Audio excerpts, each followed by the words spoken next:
கைகளை பின்னாடி இப்படி கொண்டு போக முயற்சி பண்ணும்போதெல்லாம் பயங்கரமாக வலிக்குதா உங்களுக்கு? ஸ்டிஃபாக இருக்குது, டைட்டாக இருக்குது, ஒரு மின்னல் அடிக்கிற மாதிரி ஒரு வலி ஏற்படுது அப்படின்னா இந்த பதிவை முழுசாக பாருங்கள். ஒவ்வொரு தடவை கையை பின்னாடி கொண்டு போக முயற்சி பண்ணும்போதெல்லாம் பயங்கரமாக வலிக்குது. இது ரொம்ப நாளாக இருக்குது, ரொம்ப வருஷமாக இருக்குது. மெடிசன்ஸ் அதுக்கு எடுத்துகிட்ருக்குறோம் அல்லது ஆயில் அப்ளை பண்ணிகிட்ருக்கோம். அது மெடிசன் எடுக்கும்போதோ எக்ஸ்டர்னலாக அப்ளிகேஷன்ஸை கொடுக்கும்போதோ ஓரளவுக்கு நல்லா இருக்க மாதிரி இருக்குது. ஆனால் திரும்ப ரொம்ப சிரமமாக இருக்குது. ரொம்ப வருஷமாக இதுக்கு சஃபர் ஆகிட்ருக்கோம். இதுக்கு என்ன தீர்வுன்னே தெரியலன்னு யோசிச்சுட்ருக்கீங்க அப்படின்னா நல்லா கவனிங்க. இந்த பதிவு உங்களுக்கு கண்டிப்பாக ஒரு கிளாரிட்டியை கொடுக்கும்.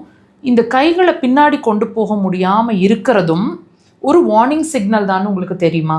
உங்களுக்கு ஒரு உறுப்பு சார்ந்த, அதாவது சிறுகுடல் சார்ந்த பிரச்சனை இருக்குது அப்படிங்கிறத தான் இந்த சிரமமாக உங்களுக்கு சொல்லிகிட்ருக்கு.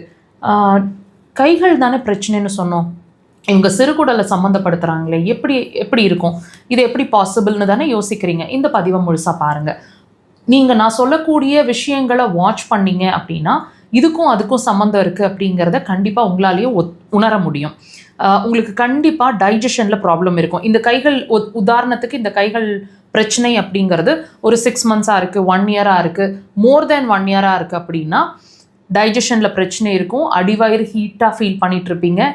கால் இடுக்குகள், அதாவது கொரன் பகுதி அப்படின்னு சொல்லக்கூடிய இடங்களில் கண்டிப்பாக ஹீட்டாக ஃபீல் பண்ணிகிட்ருப்பீங்க.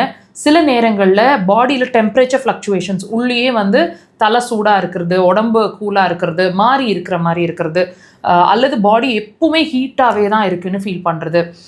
அது மட்டும் இல்லைங்க, நீங்கள் என்னதான் நல்ல ஆரோக்கியமான உணவுகளை வீட்டு சாப்பாடு, நல்ல பருப்பு எல்லாம் நல்லா சாப்பிட்டாலும் பாடி எக்ஸ்ட்ரீமாக சீக்கிரமாக எக்ஸாஸ்ட் ஆகிடுற மாதிரி ஒரு உணர்வு இருக்கும். நம்ம சாப்பிட்ற உணவெல்லாம் வேஸ்ட்டாக போயிட்டுருக்குதோ அப்படிங்கிற மாதிரி ஒரு உணர்வு உங்களுக்கு ஃபீல் ஆகும். சீக்கிரமாக எக்ஸாஸ்ட் ஆகிடுவீங்க. அண்ட் ரொம்ப எமோஷ்னல் டைப்பாக இருப்பீங்க. சின்ன விஷயத்துக்கு கூட டக்குன்னு கண்ணில் தண்ணி வந்துடுற மாதிரி இருக்கும்.